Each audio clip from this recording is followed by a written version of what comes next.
Dear student अस्सलाम वालेकुम। ये बच्ची ये आप लोगों का जून जून का टास्क है, ठीक है, और फर्स्ट लेक्चर है, ठीक है ना। हमारे पास जो क्वेश्चन है, define isolated system, explain the law of conservation of momentum, ठीक है। तो फर्स्ट ऑफ ऑल हम आइसोलेटेड सिस्टम को जो है एक्सप्लेन करते हैं। An isolated system is a collection of particles that can interact with each other but whose interaction with the environment outside the collection have negligible effect on their motion. ठीक है। Isolated system का मतलब ये है कि suppose आप लोगों के पास एक सिस्टम है, ठीक है, और वो सिस्टम ऐसा है कि वो एक मतलब एक चैम्बर है, एक रूम है, या कोई भी मतलब कोई कंटेनर है, उसमें वो सिस्टम जो है पड़ा हुआ है, ठीक है।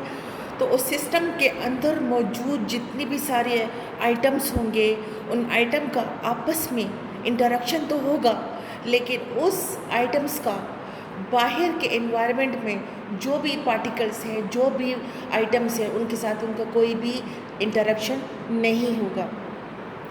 तो इसको बोलते हैं आइसोलेटेड सिस्टम। सपोज़ एक रूम है और रूम में जो है आप बैठकर स्टडी कर रहे हैं, ठीक है ना। तो आप स्टडी करें और आप जो है बाहर के मतलब रूम में आप अपनी बुक्स के साथ इन टच हैं, अपनी कॉपीज़ के साथ इन टच हैं, ठीक है, अपने सिस्टम कंप्यूटर सिस्टम लैपटॉप के साथ आप इन टच हैं, लेकिन आपका और आपके सिस्टम का, आपके रूम के हर एक आइटम का बाहर के एनवायरनमेंट के साथ किसी किस्म का इंटरेक्शन नहीं है। तो इसका मतलब ये है कि आप जो है एक आइसोलेटेड सिस्टम में हो, मतलब आपके पास आपके ऊपर जो है एक्सटर्नल फोर्स जो है वो टोटली क्या है, ज़ीरो है। तो आइसोलेटेड सिस्टम के लिए हमेशा एक्सटर्नल फोर्स जो होता है वो हमेशा हम क्या लेते हैं, ज़ीरो लेते हैं, ठीक है। तो ये आपके पास आ गया आइसोलेटेड सिस्टम। इसके बाद आता है law of conservation of momentum. Conserve का मतलब है नो चेंज, कंजर्व का मतलब है the external force on the system becomes zero. Conservation का मतलब ये है।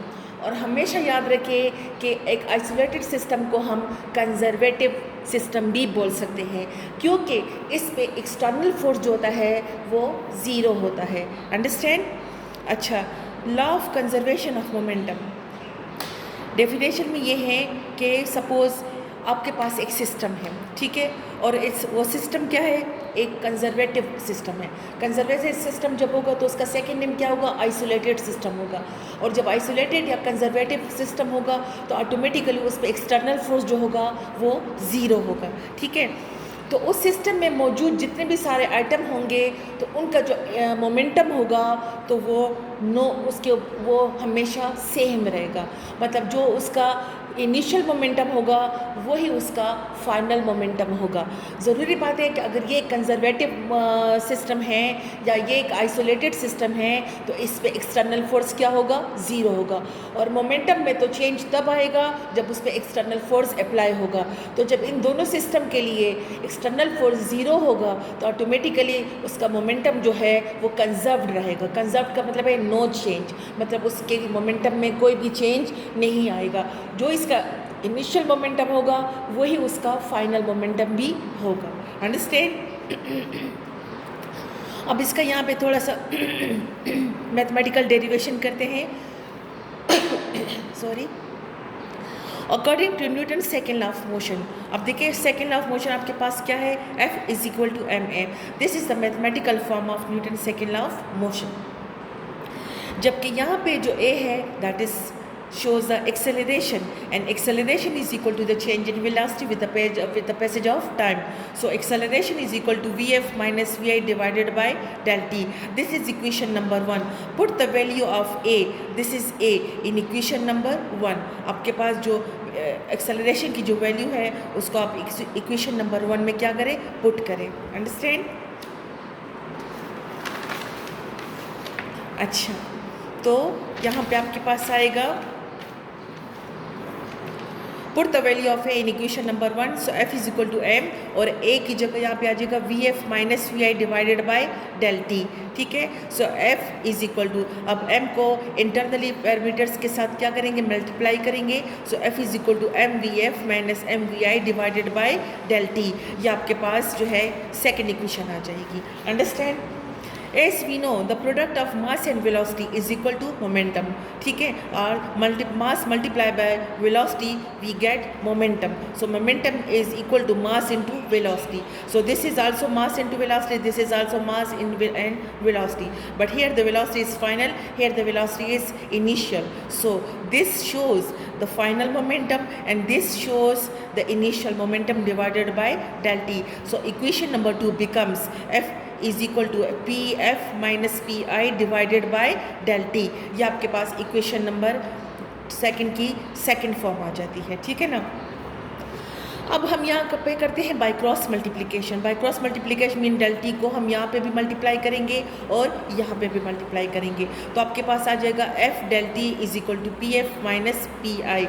एज हमने इसके स्टार्ट में बोला था कि कंजर्वेशन ऑफ मोमेंटम है, मीन ये आइसोलेटेड सिस्टम का मोमेंटम है, तो आइसोलेटेड सिस्टम में हमेशा एक्सटर्नल फोर्स जो होता है वो किसके इक्वल होता है, ज़ीरो के इक्वल होता है। Understand? So put the value in equation number 3, put the value of F is equal to zero. So F की जगह ज़ीरो लग जाएगा और del T is equal to P F minus P आई।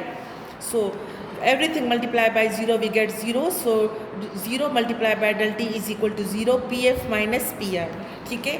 अब both side multiply by both side add with pi, so यहाँ पे आ जाएगा 0 is equal to P F minus P I plus P I, तो यहाँ से पी आई और minus P आई एक दूसरे के साथ कैंसिल हो जाएगा। So P I is equal to P F, तो मतलब क्या हुआ कि ये हमने शो कर दिया कि अगर हमारे पास एक कंजर्वेटिव मोशन कंजर्वेटिव सिस्टम हो या एक आइसोलेटेड सिस्टम हो तो उसका इनिशियल मोमेंटम और फाइनल मोमेंटम हमेशा क्या होगा, इक्वल होगा। इसको बोलते हैं law of conservation of momentum, ठीक है। इसकी जो एग्जांपल है कोलिजन ऑफ ऑब्जेक्ट, मतलब सपोज आपके पास कोई भी जो है तो आइसोलेटेड सिस्टम है, उस सिस्टम में कोई भी दो ऑब्जेक्ट आपस में क्या कर रही हैं, कोलाइड कर रही हैं, ठीक है। तो उनका जो इनिशियल मोमेंटम होगा तो बिफोर कोलिजन, तो आफ्टर कोलिजन भी उनका मोमेंटम क्या होगा, वही होगा। सपोज अगर उनका मोमेंटम बिफोर कोलिजन जो है 25 है तो आफ्टर कोलिजन भी उनका मोमेंटम जो होगा वो 25 होगा। इसी तरह से फायरिंग ऑफ अ गन, मतलब कोई भी गन में बुलेट है और आप उसको फायर करते हो तो उस पर एक्सटर्नल फोर्स हमेशा ज़ीरो होता है, ठीक है। तो इसलिए जो बंदूक के अंदर जो गोली होती है या जो बुलेट होती है उसका जो इनिशियल मोमेंटम होगा वही फायरिंग के बाद भी उसका फाइनल मोमेंटम आएगा, ठीक है। So law of conservation of momentum हमारे पास यही शो करता है कि initial momentum becomes equal to final momentum, क्योंकि कंजर्वेटिव सिस्टम के लिए और एक आइसोलेटेड सिस्टम के लिए एक्सटर्नल फोर्स हमेशा ज़ीरो होता है, इस वजह से इनके मोमेंटम में कोई भी चेंज नहीं आता। अंडरस्टैंड? तो बच्चे ये आप लोगों का जो है रिटन वर्क भी है, ठीक है, लेकिन ये उन स्टूडेंट के लिए हैं जिन्होंने इससे पहले मई में जो हमने ये क्लासेस ली थी उसमें जो हमने ये करवाया था सब कुछ, तो ये वो अगर जिन्होंने ये कॉपीज़ पे पहले किया हुआ है मई में तो उसके जून के टास्क में इसको दोबारा ना करें। ये सिर्फ वही बच्चियाँ दोबारा कर सकती है जून के टास्क में जिन्होंने मई का टास्क जो है वो स्किप किया हो, उन्होंने नहीं किया हो। अंडरस्टैंड? ठीक है, तो लेकिन आप लोग ऊपर मस्ट हेडिंग दे जून टास्क। अंडरस्टैंड? Okay students,